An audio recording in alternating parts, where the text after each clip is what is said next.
valdančiųjų parengtas įstatymo pataisas leidžiančias tiesioginius merų rinkimus. Tiesiogiai renkant merus galės dviejų turų sistema. Pasiūlyme numatyta, kad pirmajame ture meras būtų išrenkamas tik tuo atveju. Žinok, supranti, jis kažkaip, kai aiškina, buvo saulė švietė. Jis pasižiūrėjo bendrą vaizdą, pamatė, kad nieko nėra, o tas traukinys trumputis. Nu tyčia tikrai nelinda, Sandra. Jo, kas čia dabar kūnė tu daro? Bela, nebijo.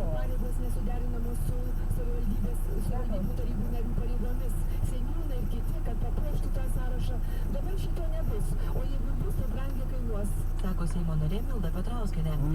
Matai, Darius Jurgis Razma neatmeta galimybės, kad įstatymas gali būti vetuotas. Kas?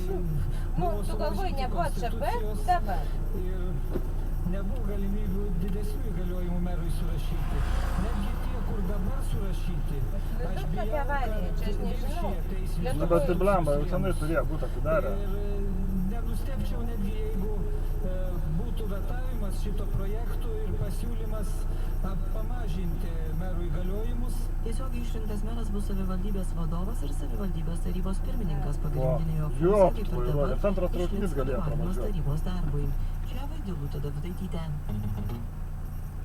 Ukrainos vyriausybė kol kas paskelbtų paliaubų laikosi net ir maištaujant prorusiškai nusiteikusiems separatistams. Pareigūnai praneša, kad Donecko regione naktį iš penktadienio į šeštadienį buvo apšaudyti 3 valstybės saugomi objektai. Tiesa, apie nukentėjusiuosius nepranešama. Iniciatyva 72 valandoms pratęsti paliaubas parodė Ukrainos prezidentas Petro Porošenka dar vakar. Lyderiai paliauboms pritarė, tačiau dalis jų tokiam sprendimui priešinosi. Porošenka apie paliaubas paskelbė praėjus kelioms valandoms po Europos Sąjungos asociacijos sutarties pasirašymo. Tuo metu Rusijos užsienio reikalų ministras Sergejus Lavrovas kaltino Ukrainos valstybės pačios agresijos Ukrainą prieš Rusiją. Jis dar pridūrė, kad galimybės krizę Ukrainoje išspręsti Europos Sąjungos vadovai. Tu nāc koks ten su pasatu dapratis. Velkiu pausų.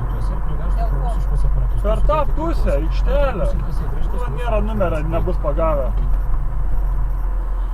Kuriam va čia būtų gerai man įdėt, reikia namuose išsiimti. Palieka savo būstus dėl kylančio iš ekstremistų grupuotės Irako ir Levanto islamo valstybė pusės smurto. Jungtinių tautų duomenimis šiais metais Irakės gyvenamoje vietą dėl čia vykstančių konfliktų jau pakeitė 1,2 milijono žmonių.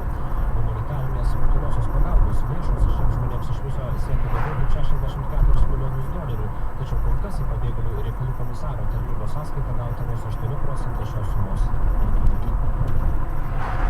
Ne, šiandien langų, nuterlintoje. Nuo 18:33